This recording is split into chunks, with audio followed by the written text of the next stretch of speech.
Booster ignition. Engines at maximum thrust. And liftoff. Soyuz MSA. That was a successful launch on Friday, taking one astronaut and two Russian cosmonauts up to the International Space Station. And now NASA's getting ready to take another big step as they prepare for a historic test of the first ever helicopter on Mars. That's right. You can see the craft, which is named Ingenuity, on your screen here, waiting on the red planet with its blades wide open. Joining me now to talk about tomorrow's test is the Associate Administrator for NASA's Science Mission Directorate, Thomas Zurbuchen, or Dr. Z, as most people in the industry know him.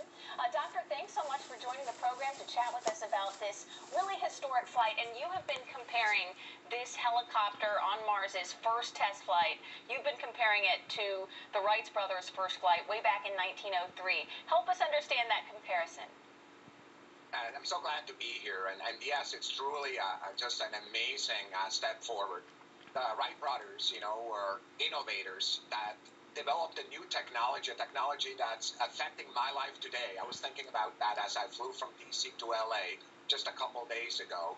And of course, it was the first controlled flight on this earth, right? Kind of away from the ground, just 12 seconds. Right.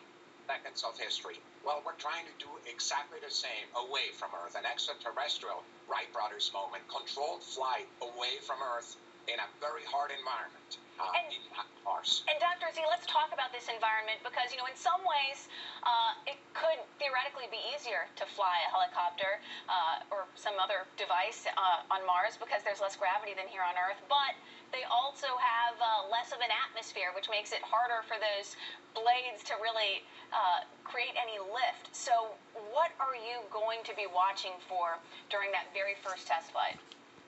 So you're exactly right. The gravity is a little bit weaker there, but think of the atmosphere. So it's kind of, if you compare it at the Earth, kind of the density of the atmosphere at Mars is about 3 times the height of where airplanes fly on Earth. So it's very, very, very high up. So it takes a lot more speed of that blade, of that helicopter, and a bigger blade to take off. So the control system to kind of keep it controlled and actually using that lift, kind of with very low atmosphere, is really, really hard to do, and that's what the team has been working on and testing.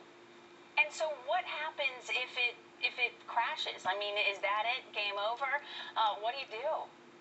Yeah, that's the difference between the Earth and Mars, right? We cannot go put it back up. So that's what we're doing now, is we're doing test after test and stepping towards it. So by the time we're taking off, we have basically tested everything we can test. There's a few things we cannot test. For example, the air flows, right? There's also wind there, and if we get on a day where if we don't get good luck there, we have a gust or something, the helicopter will need to fight it, and it's more risky than on Yeah, so Dr. Z, we had you on today because this helicopter was supposed to fly for the first time tomorrow. You guys had to push it back a bit because of those tests, as you were just talking about. But if we zoom out, big picture here, why is this kind of test flight proving to the world that we have this kind of capability? Why is it so important?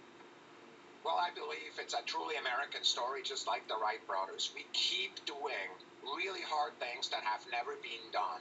And for us, the Ingenuity flight is just a demonstration of that. It creates an entirely new capability.